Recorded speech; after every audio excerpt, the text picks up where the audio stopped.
राम नारायण राम। আমি যি মন্ত্ৰ জপ কৰোঁ সেই মন্ত্ৰ আমাৰ জীৱনৰ পথ্য। হৃদয়ৰ সহাৰা লৈ আমি বিৰাটৰ পথত আগবাঢ়িম। সেই পথ আমাৰ বাবে সম্পূৰ্ণৰূপে অজ্ঞাত। অজ্ঞাত পথ বুজিবলৈ যি উৎকণ্ঠা, যি আবেদন, অন্তৰৰ যি ইচ্ছা লাগে, সেই ইচ্ছা শক্তিৰ জৰিয়তে আমাৰ বাক্য ইন্দ্ৰিয়ত থকা যি আছে তাক শব্দ ব্ৰহ্ম হোৱা বুলি সেই শব্দক আশ্ৰয় কৰি আমি অখণ্ড বিশ্বৰ সৃষ্টিৰ ভিতৰত মিলিব পাৰোঁ। নাম আৰু মন্ত্ৰ তেনেহ'লে এজনৰ বাবেই।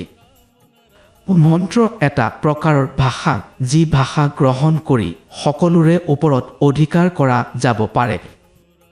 আজি যি ভাষা সংক্ৰান্ত বিতৰ্ক আছে অন্তৰৰ সুৰত, সেই বিতৰ্কৰ স্থান নাই। কেৱল এটা ভাষা আছে যাৰ জৰিয়তে নিজকে নিজেই ৰূপান্তৰিত কৰিব পাৰি। যি শব্দৰ সহাৰাত, যি মন্ত্ৰৰ সহাৰাত, যি হুংকাৰ ধ্বনিৰ সহাৰাত, বিশ্ববিৰাটৰ যি সুৰৰ সহাৰা সৃষ্টি হৈছে, যাৰ পৰা অসীম সৃষ্টি হৈছে, আমি সেই শব্দক, সেই মন্ত্ৰক সেই সুৰৰ ভিতৰৰ পৰা বিনা অৰ্থে বজাই থাকোঁ।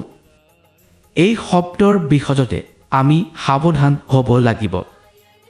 এই শব্দত ইমান তেজ আছে, ইমান শক্তি আছে, ভিতৰৰ সুৰৰ সৈতে মিলি বিশ্ববিৰাটৰ তেজস্বী পদাৰ্থৰ সৈতে মিলাবলৈ লৈ যাক প্ৰকৃতি পুৰুষ মিলন বোলা ভজ, সিহঁতে প্ৰেম মাজলা আকৰ্ষণ